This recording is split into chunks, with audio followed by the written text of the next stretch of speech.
Kabupaten Pesisir Selatan, ruas jalan destinasi wisata di kawasan Mandeh yang telah dibangun oleh pemerintah pusat melalui Kementerian Pekerjaan Umum dan Perumahan Rakyat atau PUPR sepanjang 41,08 km menghubungkan Mandeh Sungai Pisang Kota Padang. Kita dapat menikmati kenyamanan berkendara sekaligus keindahan pemandangan alam di kawasan wisata Mandeh.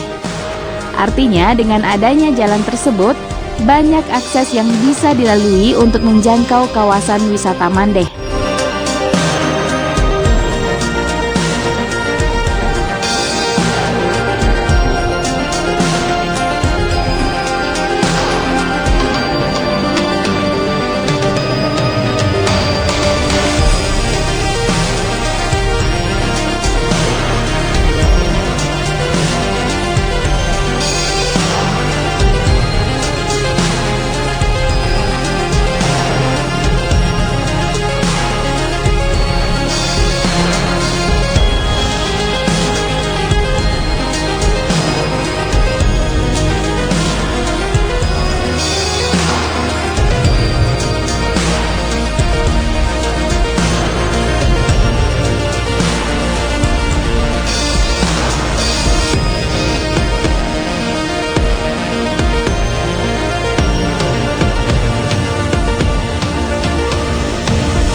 Selain meningkatkan kunjungan dan investasi, keberadaan jalan itu telah membuka akses sejumlah nagari di sana, seperti Mandeh, Sungai Nyalo, dan Sungai Pinang. Jalan Mandeh juga bisa menjadi jalur alternatif bila Jalan Nasional Padang Painan putus akibat banjir atau longsor. Akan tetapi, kendaraan yang melintas di sana mesti sesuai dengan ruas jalan Mandeh tersebut. Seperti jalan dari Padang melalui Sungai Pisang, di sana ruas jalan cukup sempit. Karena kawasan ini memiliki keindahan alam yang luar biasa dan menjadi magnet bagi wisatawan. Kawasan tersebut juga didukung dengan infrastruktur jalan yang representatif. Akses ke kawasan Mandeh sudah lancar dan menjadi tujuan utama wisatawan. Kini, Mandeh terus mendapat perhatian oleh pemerintah pusat sebagai destinasi unggulan wilayah bagian barat Sumatera. Agar tetap asri, maka kawasan Mandeh harus dijaga oleh seluruh pihak.